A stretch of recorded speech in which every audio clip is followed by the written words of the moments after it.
2 महीना जो भी समय लगे, बिहार के हर एक जिले से होती हुई ये यात्रा अंत में पटना में लोक जनशक्ति पार्टी के नेशनल काउंसिल की बैठक के साथ इसका समापन होगा।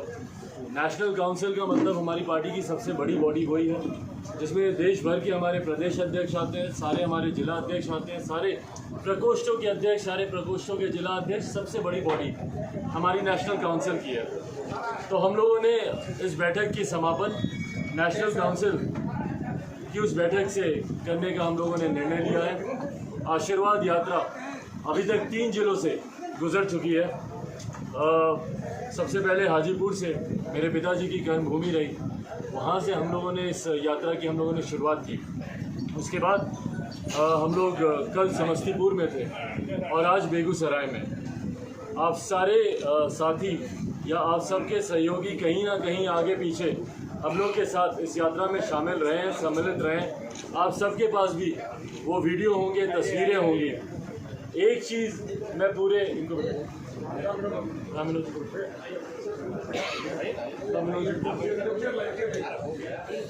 जो भी तस्वीरें या वीडियो आप लोगों ने देखे होंगे, एक बात स्पष्ट है कि एक अपार जन समर्थन आज की तारीख में लोक जनशक्ति पार्टी और जिस आशीर्वाद की उम्मीद से मैं निकला था, वो आशीर्वाद आज की तारीख में मुझे मिल रहा है।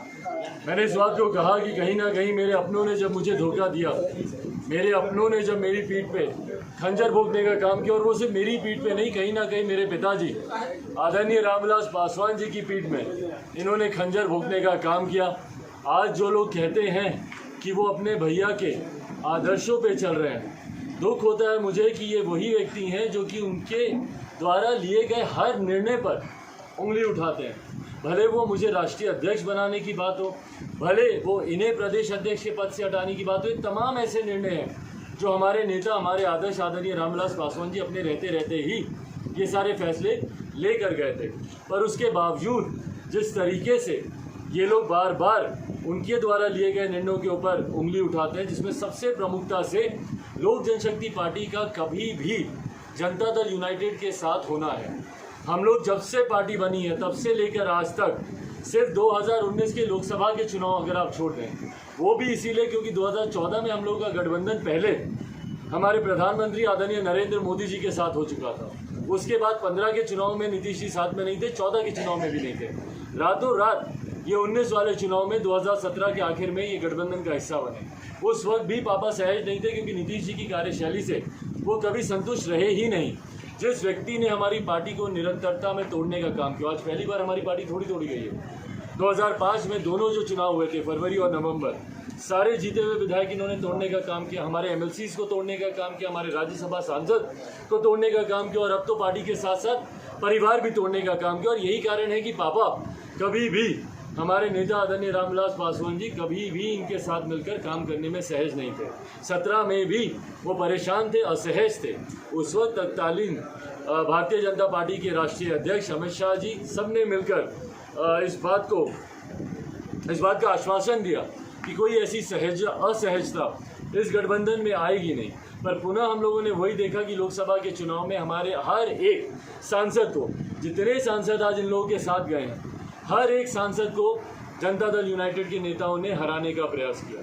भले वो खगड़िया में हो, भले वो नवादा में हो, हाजीपुर में हो, जहाँ पे भी, वैशाली में हो, समस्तीपुर में हो, निरंतरता में रोज़ हमारे राष्ट्रीय अध्यक्ष आदरणीय रामविलास पासवान जी ये जानकारी हमारे मुख्यमंत्री बिहार नीतीश कुमार जी को रोज़ ये जानकारी देते थे कि आपके लोग इस तरीके से गठबंधन विरोधी कार्य कर रहे हैं। और यही कारण भी रहा कि लोकसभा के चुनाव के बाद जिस तरीके से गठबंधन में जनता दल यूनाइटेड और लोजपा में दूरियां आई, दुख मुझे इस बात का होता है कि जब हमारे नेता ही कभी आदरणीय नीतीश कुमार जी के साथ काम करने में सहज नहीं थे, तो आज उनके निधन के बाद जिस तरीके से चाचा उनकी गोद में जाकर बैठ गए हैं, भाई ये वही व्यक्ति हैं, चाचा जी को ये याद रखने की ज़रूरत है, जिनसे पापा निरंतरता में परेशान थे।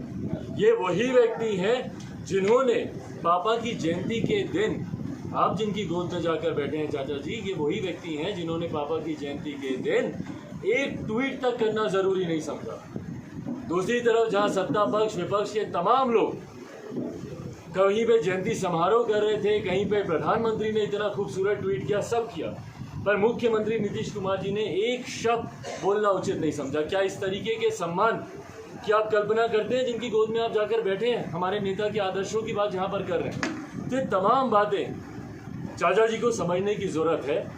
आज जब उन्हें एक नई जिम्मेदारी मिली है तो उन्हें ये भी समझने की ज़रूरत है कि भैया अब तो आप भी उस डबल इंजन की सरकार में शामिल है, तो अब आपकी जिम्मेदारी और ज़्यादा बढ़ जाती है कि भैया सुनिश्चित करें जो बिहार में भ्रष्टाचार हो रहा है, कोई एक व्यक्ति मुझे बिहारी यहाँ पर मिल जाए जो ये बोले कि भैया कोई भी कार्य हमारा बिना घूस के होता हो। कोई एक आदमी मिल जाए बोले कि हाँ भैया हमारा ये काम था, सरकारी था, हम गए टपाटप हो गया, या हम गए ऑनलाइन भरे हमारा काम हो गया। एक काम जो बिना घूस के होता हो। 7 निश्चय की इनकी एक योजना मुझे बता दें जो बिना घोटाले के, बिना भ्रष्टाचार के चल रही हो।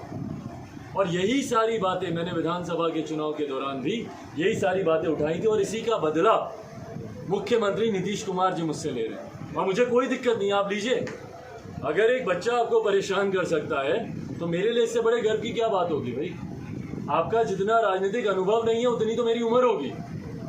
और आज आपने सारी चीज़ों को एक तरफ कर कर आपने सिर्फ और सिर्फ टारगेट क्या किया कि कैसे चिराग पासवान को कम किया जाए। इसके लिए आपने अपने खुद के नेताओं की बलि दे दी भैया। चिराग पासवान को नीचे दिखाना आपके लिए इतना ज़्यादा महत्वपूर्ण हो गया कि आपने अपने खुद के नेताओं की बलि दे दी।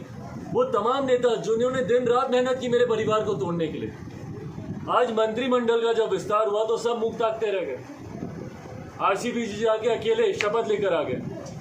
भाई कोटा था ना आपका, वो कोटा आपने किसको दिया?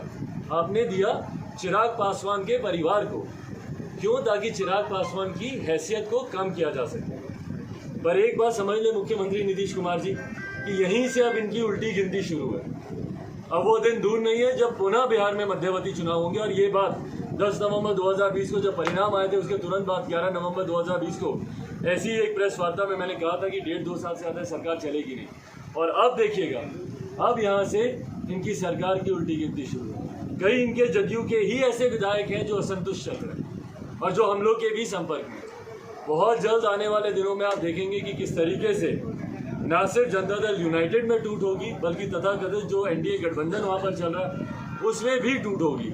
और उसके बाद जैसा मैं बार बार कहता हूँ कि मध्यवर्ती चुनाव बहुत जल्दी बिहार में होंगे और हम सब कहीं ना कहीं उसी की तैयारी में भी हम लोग लगे हुए हैं। आशीर्वाद यात्रा के माध्यम से जहाँ एक तरफ मेरा संकल्प है कि मेरे परिवार के लोगों ने जब मुझे अब धोखा दिया तो अब बिहार की जनता के अलावा मेरे पास कोई बचा नहीं है, तो एक तरफ जहाँ उनसे आशीर्वाद लेना मेरी प्राथमिकता है, वहीं दूसरी तरफ अपने संगठन को कैसे मजबूत किया जाए बिना इस बात की चिंता किए हुए कि भैया अभी गठबंधन में कौन है नहीं है, कौन साथ है कौन विरोध में है, मैं किसके साथ हूँ नहीं हूँ, बिना इस बात की चिंता किए हुए, क्योंकि समय फिर से कम है। जल्द ही बिहार में विधानसभा के चुनाव होंगे और इस यात्रा के माध्यम से संगठन को भी कैसे मजबूती दी जाए इस दिशा में हम लोग काम कर रहे हैं। अब इसके अलावा आप लोग के कोई सवाल हो?